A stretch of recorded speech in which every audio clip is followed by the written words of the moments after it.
Also, das Cute, was ich euch heute zeigen werde, sind diese mini kleinen Trommelwirbel, Trommelwirbel, Trommelwirbel, ähm, Micro-Squares, wie ich sie nenne. Weil das sind halt einfach ganz kleine Vierecke, also Micro-Square, Englisch und so, die man machen kann. Und man hat dann erst eins und dann macht man 2 und 4 und dann macht man irgendwie 3000 und dann hat man ganz viele und dann macht man die alle zusammen, macht sich draußen Stirnband oder Topflappen oder frag mich nicht was noch alles. Genau, und da wollte ich euch heute einfach mal ganz flink zeigen, wie man die machen kann. Okay, let's go.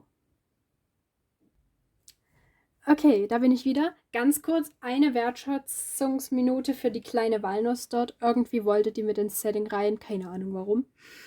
Aber ich finde, passt. Und jetzt ganz kurz zum Garn. Ich habe hier kleines Baumwollgarn. Du brauchst echt nicht viel. Ja, was erwartet man auch bei einem Micro Square, ne? Und eine Häkelnadel, so wie die hier. Vielleicht so, die ist jetzt 4,5, aber 3,0, 4,0 geht auch alles voll klar. Bloß viel größer, viel kleiner würde ich es dann einfach nicht nehmen, weil wenn du das jetzt anfangen würdest, mit einem übelst dünnen Garn zu häkeln, dann ist halt auch von einem Micro Square nicht mehr wirklich viel übrig. Ja, und wenn man es mit einem größeren Garn und einer größeren Nadel macht, dann ist es natürlich kein Micro Square mehr. Also man muss da schon dann auch der Größe ein bisschen treu bleiben, denke ich. Garn habe ich jetzt dieses Garn hier genommen. Das ist, guck mal ganz kurz, 15 Gramm sind da drauf. Das ist jetzt nicht mehr ganz voll. 25 Meter brauchst du da auch definitiv nicht. Genau, hier steht das auch nochmal drauf mit den 4,5 bis 5 Nadeln. Also sind wir da, denke ich, ganz guten Rahmen. Genau, und das Tolle ist und was vielleicht auch wichtig wäre, dass es halt Baumwolle ist, einfach, dass es sich nicht verzieht, wenn man sie jetzt mal waschen würde oder so. Genau. Und ich glaube, dann können wir auch schon anfangen. Blob. Genau, und wenn man sich dann für eine Wolle entschieden hat, Surprise, Surprise, ich nehme jetzt mal das. Okay, das ist nicht so reingehüpft, wie es sollte. Also es ist so Tukis. Dann fängt man erstmal an mit einem Maschenring. Und Maschenring habe ich am Anfang immer sehr schwierig empfunden. Aber es gibt eine ganz easy Art und Weise, den zu machen. Und zwar würde man den einfach um den Finger wickeln und dann, wie wenn man sagt, man macht einfach einen Knoten. Genau. Und dann hast du theoretisch ja schon den Ring. Und das Tolle ist, den kannst du dann, praktisch wie es beim Knoten geht, halt auch auf die beliebige Größe noch kleiner machen. Und wenn was schief geht, kannst du ihn auch wieder größer machen. Es ist einfach super. Und dann können wir jetzt auch schon anfangen mit Häkeln. Und ihr werdet sehen, keine Sorge, es ist ganz einfach aufgebaut und total beginnerfreundlich. So, dann hast du jetzt erstmal den Knoten auf der Hand und du siehst, der Faden, der hier, mal scharf stellen vielleicht, ja, der hier zum Wollknäuel hinterläuft, der liegt jetzt unten. Und wenn wir jetzt aber hier reingehen würden in den Dings und wir holen den durch, ein bisschen tricky, weil sonst löst sich vielleicht unser Knoten wieder auf. Also deswegen drehe ich es immer gerne nochmal ein bisschen rum, sodass der Faden dann oben liegt. Dann schön um Finger wickeln, ein bisschen festhalten mit Daumen und so. Und dann gehen wir von oben rein in den Maschenring und ziehen einmal den Faden durch. Und dann haben wir praktisch auf dem Maschenring, ich hoffe, man sieht das jetzt gut, hier so eine kleine Masche, genauso. Und durch die ziehen wir jetzt noch einmal den Faden durch, einfach, dass die ein ganz kleines bisschen fest wird und nicht so verrutschelt. Und dann haben wir auch schon das gemeistert, was auf unseren Fadenring zu häkeln. Und dann kann es losgehen. Genau. Und zwar starten wir dann mit erstmal 2 weiteren Luftmaschen. Also praktisch, für die, die jetzt mit den Begriffen noch nicht so firm sind, du nimmst praktisch den Faden und ziehst den hier durch. Manchmal ist es gut, vielleicht sieht man das jetzt hier gerade. Schwupps, stell das jetzt mal scharf bitte hier. Wenn man die Nadel ein ganz kleines bisschen so in die Richtung eindreht, damit der Faden einfach nicht verloren geht beim Durchziehen. Und davon machen wir jetzt 2. So, und als nächstes machen wir einen Umschlag. So gehen wir praktisch hiervon um die Wolle rum, sodass die Wolle einmal aufgerollt wird auf unserer Nadel. Und dann gehen wir wieder in unseren Maschenring rein holen den Faden durch. Schwupps. Und dann haben wir eine Nadel und die hat hier 3-mal was drum gewickelt. Dann holen wir den Faden und gehen durch die ersten 2 Umwicklungen durch. Dann haben wir immer noch 2 drauf, holen wieder den Faden und gehen wieder durch. Gradulation. Das zweite heißt Stäbchen, also das, wo man erst den Umschlag macht und dann 2-mal durchholt. Und genau das machen wir nochmal. Also Umschlag, in den Maschenring reingehen, Faden holen, durch den Maschenring natürlich und dann wieder die 3 Wickelungen und da ziehen wir praktisch erst durch die ersten 2 und dann durch die nächsten 2. So, und unsere ersten 3 Luftmaschen, ich glaube, das sieht man hier jetzt recht gut.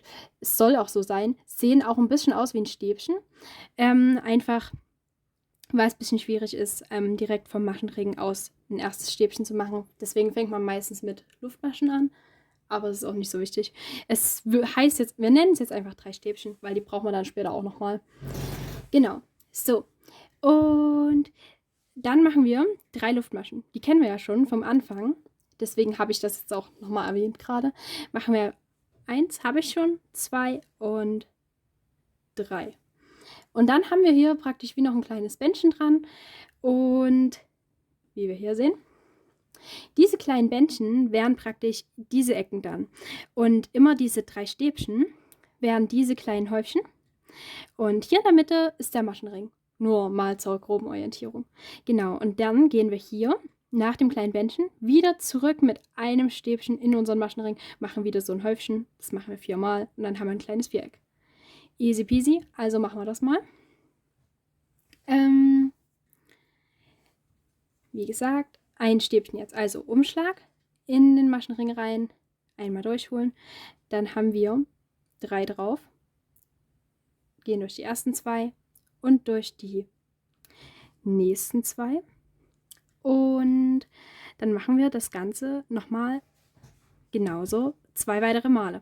Also Umschlag, einmal durchholen, 3 Umschläge, die jetzt, also 3 Wickelungen quasi, die jetzt drauf sind. Und dann durch die ersten 2, durch die nächsten 2, ein Umschlag in den magischen Ring, noch einmal durchholen und nochmal durchholen. Dann haben wir wieder so ein kleines Stäbchen-Häufchen und wie schon gedacht, jetzt geht es wieder zu dem kleinen Bändchen aus Luftmaschen, was dann so diese Häufchen verbindet. Bildliche Sprache, voll meins. So. Und dann genauso weiter. Wieder so ein kleines Stäbchenhäufchen. Also wir fangen wieder an mit einem Stäbchen. Einmal so wieder. Faden rumholen, in den magischen Ring. Dann durch die ersten 2 Wickelungen, durch die nächsten 2 Wickelungen. Und das wieder 3-mal natürlich insgesamt, damit die Häufchen dann auch alle gleich groß sind. Ist selbsterklärend, glaube ich. Weiter geht's mit wieder 3 Luftmaschen. Und natürlich wiederholt sich das jetzt, weil wir brauchen ja 4-mal die gleiche Ecke quasi. Und ja, dann kommen wir hier langsam ein bisschen zu dem, wo wir vorhin, ich zeige es mal mit der Nadel, unseren Knoten drum gewickelt haben, wo das so ein bisschen holprig wird. Aber das ist gar kein Problem, da können wir einfach drüber häkeln. Das geht dann trotzdem noch, das Bändchen dann am Ende festzuziehen. Ich würde es bloß ein bisschen länger lassen, einfach, dass ihr es trotzdem noch gut festziehen könnt. Aber ihr könnt da einfach drüber häkeln. Also wieder einen Umschlag holen und 3 Stäbchen machen. Wie gewohnt. Und genau, dann haben wir es auch schon fast geschafft. Denn nach den nächsten 3 Luftmaschen, die wir jetzt dann machen werden, ihr seht schon, es nimmt so langsam Form an. Genau, also jetzt die 3 Luftmaschen. Und nach denen werden wir hier unseren ersten Stäbchenhäufchen angucken. Und das sieht ja jetzt so aus, dass du im Prinzip hier sehen kannst, hier bist du hochgegangen und hier oben ist die Ecke.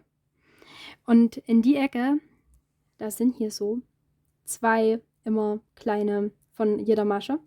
Und in die 2 kleinen musst du jetzt so unten drunter durchstrichen. Genau. So, danke fürs Scharfstellen. Einmal durchgehen. Und ja, dadurch holst du dann den Faden und hast dann 2 drauf und machst es einmal ab. Also quasi Faden durchholen. Genau. Und dann haben wir hier auch schon, ja, so ganz wie ein Viereck sieht es noch nicht aus. Aber jetzt kommt ja das Magische vom magischen Ring. Und dann hoffe ich mal, dass das genauso klappt, wie ich mir das vorgestellt habe. Ich glaube, es wäre schlau, wenn wir es vorher noch abschneiden. So. Genau, dann schneiden wir es ab, ziehen einmal noch den Faden durch, ziehen wir das fest, dass es sich auch nicht wieder auflöst. Dann wäre ja die ganze Arbeit umsonst, das wollen wir ja nicht. Genau, und jetzt suchen wir den Faden, der hier zu dem Kreis hinführt. Und fangen auch einfach mal an, das hier ein bisschen festzuhalten am gehäkelten Stück und dann zu ziehen. Vorsichtig, ne? Und dann zieht sich nämlich der magische Ring zusammen. Dann können wir das noch ein bisschen in Form bringen. Und dann haben wir auch schon unser kleines Magic Square. Mikrosquare? Mikrosquare, ja. Unser kleines Mikrosquare mit unserem Magic Ring.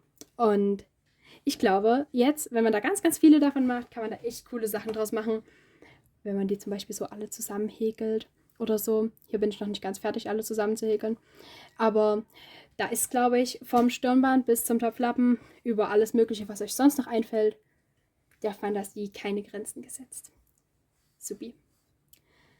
Ciao, ciao, bis zum nächsten Mal. Ich hoffe, ihr konntet euch ein bisschen kreative Inspiration mitnehmen und es hat euch gefallen. Ciao!